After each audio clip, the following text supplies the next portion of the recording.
Hello everyone, আশা করছি সকলে ভালো আছো। সকলকে আমার ইউটিউব চ্যানেল নলেজ ব্যাংক টুকেতে স্বাগত। আজকে আমি তোমাদের ক্লাস 11-এর ম্যাথের যে সেমিস্টার ওয়াইজ এক্সাম হবে সেই সেমিস্টার অনুযায়ী আমি যে বীজগাণিতিক অ্যালজেব্রা সেটার ক্লাস করব। প্রথমে আমি তোমাদের যে অ্যালজেব্রা থেকে কী কী সিলেবাস আছে, অ্যালজেব্রা থেকে কী কী চ্যাপ্টারগুলো আছে, কী কী চ্যাপ্টারগুলো পড়তে হবে সেগুলো নিয়ে ফার্স্ট আলোচনা করো। তারপরে আমি তোমাদের এই ফার্স্ট যে চ্যাপ্টার আছে জটিল সংখ্যা, সেখান থেকে কিছু থিওরি পড়বো এবং অঙ্ক করব। ঠিক আছে, আস্তে আস্তে আমরা এগোবো। তো প্রথম যেটা কাজ হচ্ছে আমাদের যে আমাদের সিলেবাস প্রথমে জানতে হবে। সিলেবাসটা কি, যে ক্লাস 11-এর অ্যালজেব্রার যে সিলেবাস আছে সেগুলো দেখো। সেগুলো হচ্ছে এক নম্বর যেটা হচ্ছে সেটা হচ্ছে কমপ্লেক্স নম্বর। কমপ্লেক্স নম্বর অর্থাৎ জটিল রাশি বা জটিল সংখ্যা। 2 নম্বর হচ্ছে কোয়াড্রেটিক ইকুয়েশন অর্থাৎ দ্বিঘাত সমীকরণ। 3 নম্বর হচ্ছে সরল অসমীকরণ এবং 4 নম্বর হচ্ছে বিন্যাস ও সমবায়। এই চারটা আমাদের সিলেবাসের মধ্যে আছে। ঠিক আছে, যেটা কী কী বলো তো, জটিল রাশি, দ্বিঘাত সমীকরণ, সরল অসমীকরণ আর বিন্যাস ও সমবায়। এই চারটা যদি তোমরা এই চারটা চ্যাপ্টার ভালো করে করলে গেলে আশা করছি তোমরা এই চ্যাপ্টার থেকে এমসিকিউ। হ্যাঁ, আর বলে দিই তোমাদের যে তোমাদের সেমিস্টার 1 ফার্স্ট সেমিস্টার যে এক্সাম হবে সেটা হচ্ছে তোমার এমসিকিউ টাইপ কোশ্চিন হবে। ঠিক আছে, সেই কোশ্চিনটা হয়তো তোমাদের স্কুলে শেয়ার করতে পারে। তো প্রথমে যেটা কাজ হচ্ছে আমাদের, যে আমরা ফার্স্ট যে চ্যাপ্টার হচ্ছে সেটা হচ্ছে জটিল রাশি অর্থাৎ কমপ্লেক্স নাম্বারস। এখান থেকে আমরা ইম্পর্টেন্ট কিছু যে সমস্ত থিওরি সেগুলো আমরা ফার্স্ট জানবো, তারপর অঙ্ক করব। তো প্রথমে আমরা চলে যাই থিওরিতে। তো চ্যাপ্টার তাহলে আমরা ফার্স্ট যে চ্যাপ্টার সেটা হচ্ছে কি বলতো, কমপ্লেক্স নাম্বার অর্থাৎ জটিল সংখ্যা। প্রথমে আমরা জানবো যে জটিল সংখ্যাটা কি, বা জটিল সংখ্যাটা কাকে বলে, বা জটিল সংখ্যাটা কি। তো জটিল সংখ্যাটা হচ্ছে তো তোমার যে দুটি বাস্তব সংখ্যা যেখানে এক্স ওয়াই একটা দুটি যদি বাস্তব সংখ্যা হয়, তাহলে তাদের যে ক্রমযুগল অর্থাৎ যদি সেটাকে আমরা এক্স প্লাস আই ওয়াই আকারে প্রতীক দিয়ে চিহ্নিত করতে পারি বা এক্স প্লাস আই ওয়াই আকারে লিখতে পারি, তাহলে সেটাকে আমরা কি বলবো, জটিল সংখ্যা বলবো। সিম্পল জিনিস মনে রাখবে কি, যে জটিল সংখ্যাটা হচ্ছে যে যদি আমরা কোনো এক্স ওয়াই যদি বাস্তব সংখ্যা হয় এবং আই স্কোয়ার যদি -1 হয়, তাহলে এই এক্স প্লাস আই ওয়াই টার্মটাকে আমরা কি বলবো, জটিল সংখ্যা বলবো। আর এই জটিল সংখ্যার এক্সটাকে বলবো আমরা জটিল সংখ্যার বাস্তব অংশ এবং ওয়াইটাকে বলবো কি বলতো, জটিল সংখ্যার কাল্পনিক অংশ। ঠিক আছে, আর এই জটিল সংখ্যাকে প্রকাশ করা হয় জেড দ্বারা। কি বলতো, জটিল সংখ্যাকে প্রকাশ করা যায় জেড দ্বারা। তাহলে কী লিখতে পারবো, জেড সমান সমান হচ্ছে এক্স প্লাস আই ওয়াই। তাহলে জটিল সংখ্যা এই জিনিসটা আমরা বুঝলাম, যদি এক্স ওয়াই দুটো বাস্তব টার্ম হয় এবং সেটা যদি আই স্কোয়ার যদি -1 হয়, তাহলে এক্স প্লাস আই ওয়াই, তাহলে কী বলতো, এই এক্স প্লাস আই ওয়াই এই টার্মটাকে আমরা কি বলবো, এই টার্মটাকে বলবো জটিল রাশি বা জটিল সংখ্যা। ঠিক আছে, এটাকে কী দ্বারা প্রকাশ করা হয়, জেড দ্বারা প্রকাশ করা হয়। তারপরে জানবো আমরা অনুবন্ধী জটিল সংখ্যা। অনুবন্ধী জটিল সংখ্যা হচ্ছে কি, যে এক্স ওয়াই যদি বাস্তব হয় এবং আই স্কোয়ার যদি -1 হয়, তাহলে এই এক্স প্লাস আই ওয়াই ও এক্স মাইনাস আই ওয়াই এই জটিল সংখ্যা দুটির একটিকে অন্যটির অনুবন্ধী জটিল সংখ্যা বলে। অর্থাৎ কি বলতো, যে এই যে এক্স প্লাস আই ওয়াই এর জটিল সংখ্যা হবে, অনুবন্ধী জটিল সংখ্যা হবে এক্স মাইনাস আই ওয়াই। ঠিক আছে, আর এটাকে কী দ্বারা প্রকাশ করা হয়, এটাকে জেড বার দ্বারা প্রকাশ করা হয়। আশা করছি বুঝতে পেরেছি। এবং একটা এক্সাম্পল হিসেবে যদি বলি যে -3 -5 এর অনুবন্ধী জটিল সংখ্যা কী হবে, শুধুমাত্র এই যে কাল্পনিক অংশটা আছে সেটার চিহ্নটা চেঞ্জ করে দিলে আমরা সেটা পেয়ে যাব অনুবন্ধী জটিল সংখ্যা। অর্থাৎ -3 -5i এর অনুবন্ধী জটিল সংখ্যা হয়ে যাবে -3 + 5i। জাস্ট এখানে মাইনাসের জায়গায় কী করে দিলাম, প্লাস করে দিলাম। আশা করছি বুঝতে পেরেছো। তাহলে জটিল সংখ্যা কী বললাম, জটিল সংখ্যা হচ্ছে z is equal to x plus i y এবং অনুবন্ধী জটিল সংখ্যা হচ্ছে এক্স প্লাস আই এর অনুবন্ধী জটিল সংখ্যা হচ্ছে এক্স মাইনাস আই ওয়াই। তারপরে নেক্সট, কোনো জটিল সংখ্যার মডুলাসটা কি।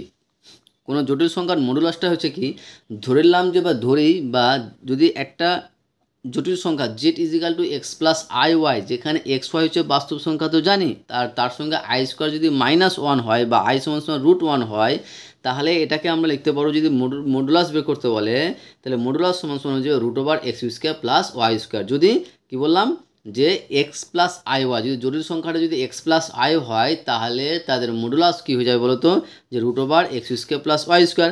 আর এটাকে যদি মডুলাস বের করতে বলে কোনো একটা জটিল সংখ্যা, তাহলে সেটাকে আমরা এই দুটার দাগ দিয়ে আমরা সেটা ঘিরে লিখতে পারবো, ঠিক আছে। এটাই মডুলাস। এটাকে আবার লেখা যায় মড জেড, লেখা যায় মড, এভাবেও লেখা যায়। তাই মোট কথা হচ্ছে মডুলাস জেড সমান সমান হচ্ছে যে root over x square plus y square, কার সাপেক্ষে, এই যে এক্স প্লাস আই ওয়াই এর সাপেক্ষে। আর এক্স মানে x square plus y square, আর তার সঙ্গে রুট ওভার, তার মানে এক্সের জায়গায় যে কোনো বাস্তব সংখ্যা হতে পারে, ওয়াইয়ের জায়গায় যে কোনো বাস্তব সংখ্যা হতে পারে। উদাহরণ হিসেবে যদি আমি এক্সাম্পল হিসেবে বোঝাতে চাই, তাহলে এখানে দেখো, এখানে একটা জটিল সংখ্যা নিয়েছি আমরা, কী বলতো, Z is equal two 1 plus 2y। তাহলে এটা মড বের করবো। মড বের করতে হলে কি ফর্মুলা কী ছিল, আমরা মড জেড সমান সমান x square plus y square, যেখানে এক্সের জায়গায় এখানে কত আছে 1 আর ওয়াইয়ের জায়গায় কত আছে 2, তাহলে রুট ওভার কী পাবো 1 স্কোয়ার প্লাস 2 স্কোয়ার, এটা ক্যালকুলেশন করলে আমরা কী পেয়ে যাবো √6। এটা হচ্ছে আমাদের কী বলতো, এটা কোনো জটিল সংখ্যার বা জটিল রাশির মডুলাস। তারপরে আসি আমরা জটিল সংখ্যার অ্যামপ্লিচিউড বা আর্গুমেন্ট। অ্যামপ্লিচিউড বা আর্গুমেন্টটা কী, যে ধরে নিলাম যে যদি z is equal to x plus i y যদি একটা জটিল সংখ্যা হয়, তাহলে তার অ্যামপ্লিচিউড এবং আর্গুমেন্ট যদি থিটা হয়, তাহলে সেই অ্যামপ্লিচিউড জেড বা আর্গুমেন্ট জেডটা কী হয় বলো তো, theta is equal to tan inverse y by z. মাথায় রাখবে। তাহলে আর্গুমেন্ট বা অ্যামপ্লিচিউড কী হবে, theta is equal to tan inverse y by x, যেখানে এক্স ওয়াই হচ্ছে একটা বাস্তব সংখ্যা, ঠিক আছে। এটাকে আর এই অ্যামপ্লিচিউড বা আর্গুমেন্টকে আমরা প্রকাশ করি যে এ এমপি জেড বা এ আর জি জেড, অ্যামপ্লিচিউড জেড, আর এটা হচ্ছে আর্গুমেন্ট জেড।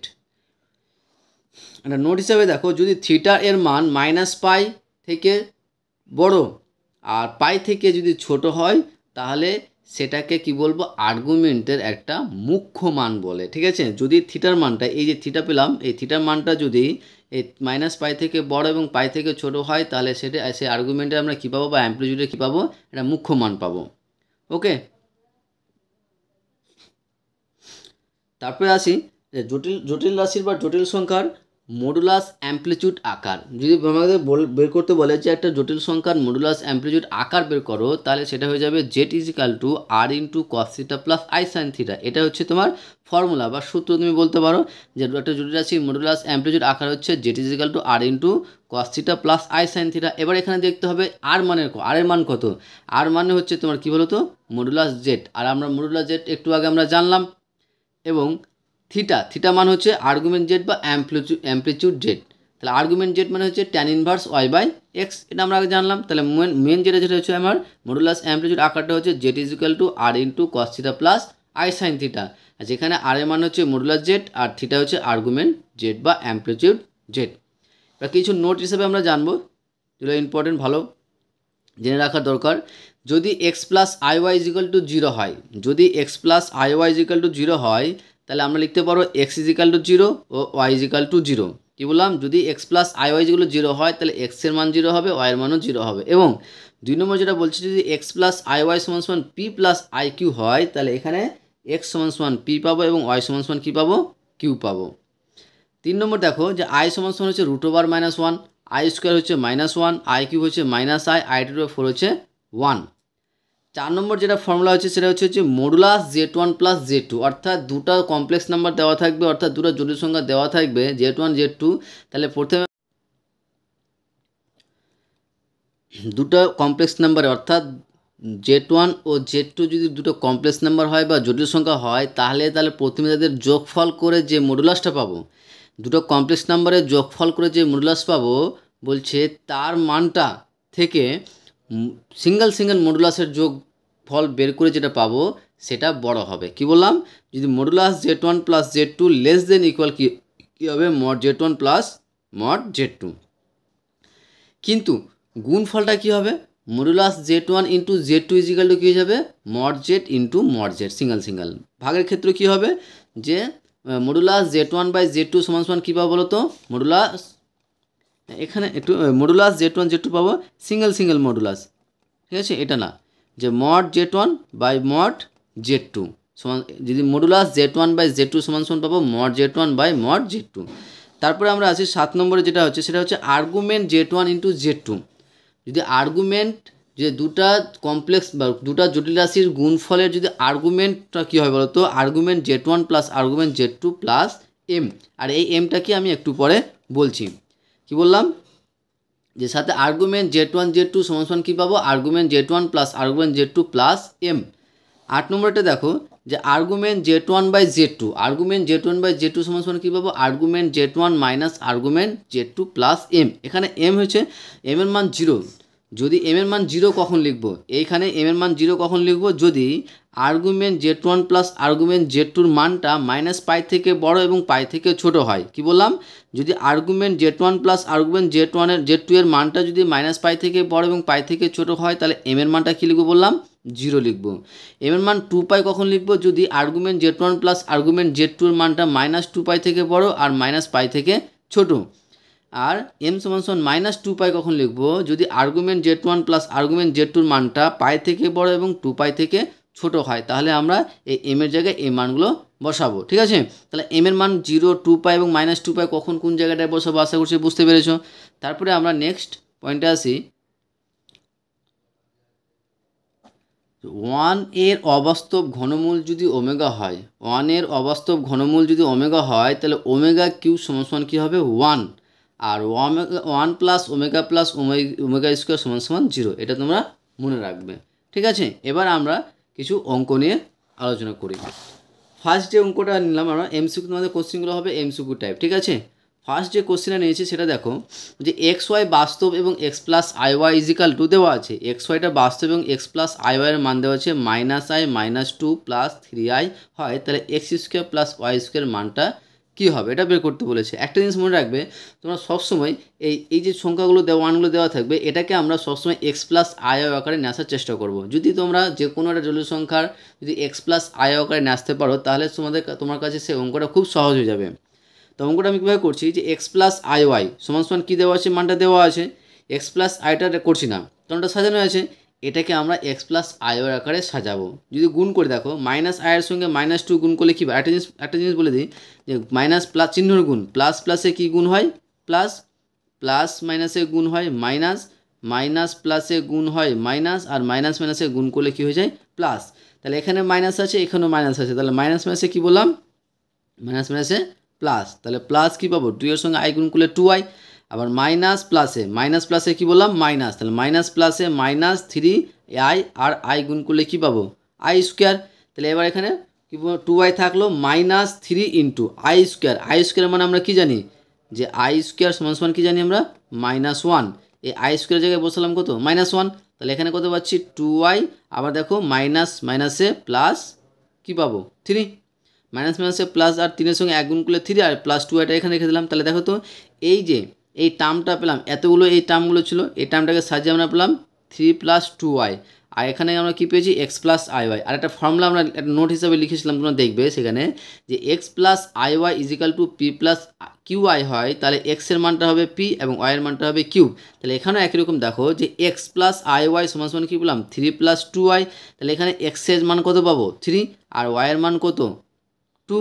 তাহলে এবার মান বের করতে আমার বলেছে x square plus y square মান, তাহলে সমান সমান দিয়ে এক্সের মান কত পেলাম 3, তাহলে 3 স্কোয়ার প্লাস ওয়াইয়ের মান পেলাম কত 2, তো 2 এর স্কোয়ার, তাহলে 3 স্কোয়ার করলে 9 প্লাস 2 স্কোয়ার করলে 4, তাহলে দুটো যোগ করলে কত পাবো 13। তাহলে আমার অপশানে কী হয়ে যাবে অ্যান্সার বলো তো, অপশান ডি 13। তারপরে কোশ্চেন দেখো যে সহজ কোশ্চেন, যে -√5 প্লাস 7i এর অনুবন্ধী জটিল সংখ্যা হলো। আমরা একটু আগে ফর্মুলা বলেছিলাম যে অনুবন্ধী জটিল সংখ্যাটা কী হবে, শুধুমাত্র যে কাল্পনিক মানটা আছে তার সাইনটা চেঞ্জ হয়ে যাবে। তাহলে যে মাইনাস কী হয়ে যাবে অ্যান্সারটা, এর মধ্যে এ বি সি কী দেওয়া আছে, তাহলে -√5 প্লাস 7i কী হয়ে যাবে, তো -√5 প্লাস 7i আছে, তাহলে -7i হয়ে যাবে। তাহলে আমার অ্যান্সারটা কোনটা হয়ে যাবে, তাহলে আমার অ্যান্সার হয়ে যাবে কোনটা বলো তো, অপশান এ। তাহলে -√5 প্লাস 7i এর অনুবন্ধী জটিল সংখ্যা হলো সেটা হচ্ছে -√5 7i। এই দুটো অঙ্ক নিয়ে আমি আজকের এই ভিডিও আলোচনা করলাম। এরপরে আমরা অসংখ্য অঙ্ক নিয়ে আলোচনা করব, জটিল সংখ্যা থেকে অনেক অঙ্ক আছে, অনেক রকমের অঙ্ক আছে, সেগুলো নিয়ে আমরা আলোচনা করব। তো তোমাদের বলবো চ্যানেলটা যদি নতুন থাকলে অবশ্যই চ্যানেলটিকে সাবস্ক্রাইব করুন এবং তার সাথে সাথে পাশে থাকা বেল আইকনটি ক্লিক করে নিও, যে পরে ক্লাস দিই তাহলে তোমরা সেই ক্লাসের নোটিফিকেশনের সঙ্গে সঙ্গে পেয়ে যাও। এবং ভালো লাগলে অবশ্যই বন্ধুদের সঙ্গে শেয়ার করবে এবং কমেন্ট করে জানাবে। ঠিক আছে, তো তোমরা আমার সঙ্গে থাকো, তাহলে আমি তোমাদের জন্য এই ভিডিওগুলো আপলোড করে থাকবো। ওকে, থ্যাংক ইউ ভিডিওটা দেখার জন্য।